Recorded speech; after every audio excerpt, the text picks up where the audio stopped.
I'm Christine with Therapeutic Supportive Healing. Thanks for joining us today. I'm going to cover the shoulders and arms today. So review for you is posture. So I'd like you to set yourself up in the right posture, pressing through your thighs with your palms, with your feet flat on the floor. And I'm not using a backrest, but you can, if you want, use a backrest. But as you notice, depending on the support you have of your chair, it could change your posture. Posture's huge for shoulder function to be proper. Huge. The way that our bones operate from our clavicle over to the humerus, it has to be in sync, like a ball joint, basically, is what our shoulder is. It's a ball joint.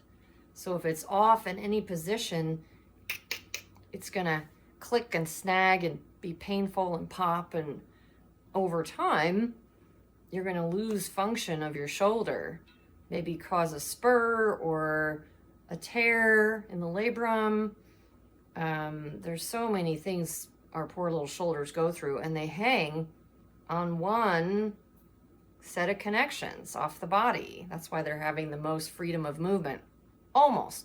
The hip is also the same, but they just don't have a lot of stability. So we have to provide them with a lot of stability, and posture's so huge. So I'm gonna definitely come back to it over and over and over, because primarily my bachelor's degree is in posture, alignment, science, and movement.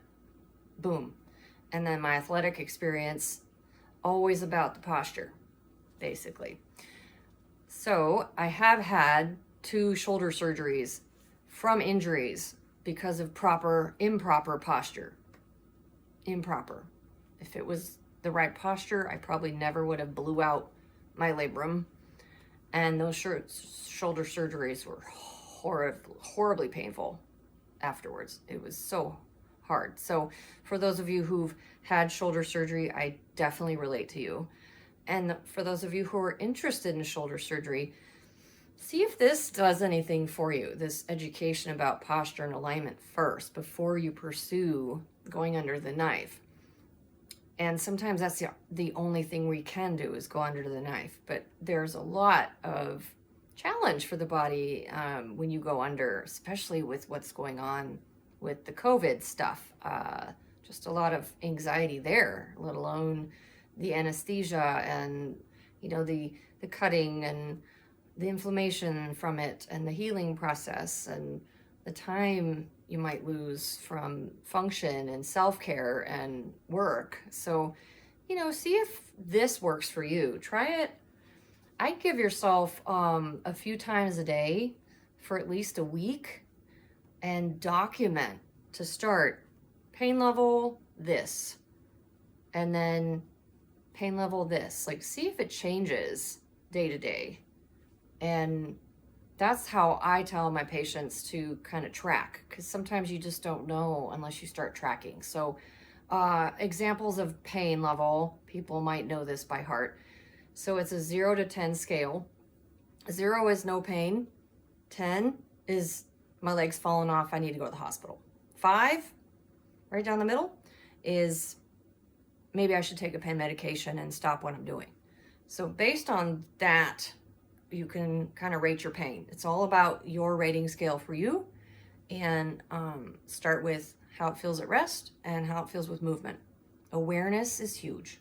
You want to be aware of what you're doing that causes your pain.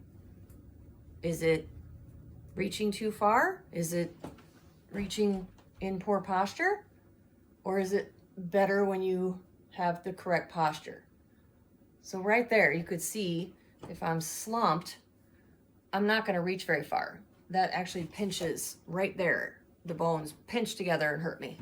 But if I come up, that drops it back in the scapula, and then I have full freedom of movement.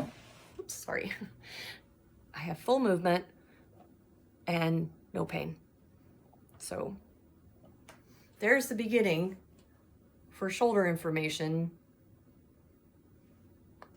I'll give you a little freebie before I move on. Try your shoulder rolls in your right posture, front and back. Sorry, probably one direction's different on the camera. Start with those every day. Here's your freebie. Posture, shoulder rolls, movement with the right posture, movement with the wrong posture. And I'll see you on the link below for more.